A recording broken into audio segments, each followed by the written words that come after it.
नमस्कार दोस्तों, नवरात्रि के दूसरे दिन माता के दूसरे स्वरूप माँ ब्रह्मचारिणी की पूजा अर्चना की जाती है। ब्रह्म का अर्थ है तपस्या और चारिणी का अर्थ है आचरण करने वाली। इस अनुसार ब्रह्मचारिणी का अर्थ हुआ तप का आचरण करने वाली। माता ब्रह्मचारिणी ने भगवान शंकर को पति के रूप में प्राप्त करने के लिए घोर तपस्या करी थी। इस तपस्या के कारण माता को तपस्चारिणी, ब्रह्मचारिणी नामों से जाना गया। इनका स्वरूप अत्यंत तेजमय और भव्य है। श्वेत वस्त्र पहने, दाहिने हाथ में जप की माला लिए और बाएं हाथ में कमंडल धारण करे हुए इनकी पूजा करने से साधक का मन स्वाधिष्ठान चक्र में स्थिर होता है।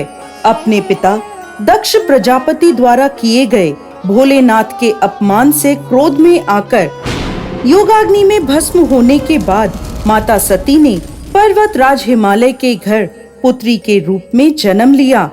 यहाँ उनका नाम पार्वती या शैलपुत्री रखा गया।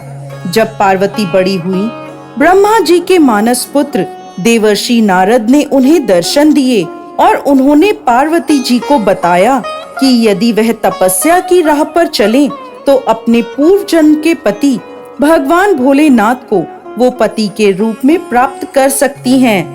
नारद मुनि के उपदेशानुसार भोलेनाथ को पति के रूप में प्राप्त करने के लिए पार्वती जी ने घोर तपस्या करी। उन्होंने 1000 सालों तक केवल फल और फूल खाकर तपस्या करी। फिर 100 सालों तक केवल साग खाया। कठोर तप करते हुए माता ने खुले आकाश के नीचे बारिश, धूप और ठंड के भयानक कष्ट सहे। इतनी कठोर तपस्या करने के बाद 3000 सालों तक धरती पर गिरे हुए बील पत्रों को खाकर भोलेनाथ की पूजा अर्चना करी। फिर कुछ समय बाद उन्होंने वह बील पत्र खाना भी बंद कर दिया। इसके बाद हजारों सालों तक उन्होंने बिना कुछ खाए पिए कठोर तप किया।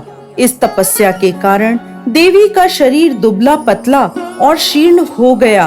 उनकी यह निर्बल दशा देखकर उनकी माता मैना को बहुत दुख हुआ। उनकी इस कठोर तपस्या को देख तीनों लोकों में हाहाकार मच गया। सभी देवता, ऋषि और पुण्य आत्माएं माता की तपस्या की प्रशंसा करने लगे।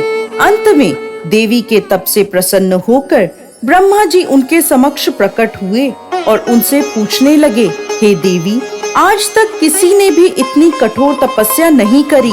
ऐसी तपस्या केवल आप ही से संभव है। आपकी इस परम पवित्र और अलौकिक तपस्या की चर्चा चारों दिशाओं में हो रही है। आपकी मनोकामना अवश्य पूरी होगी।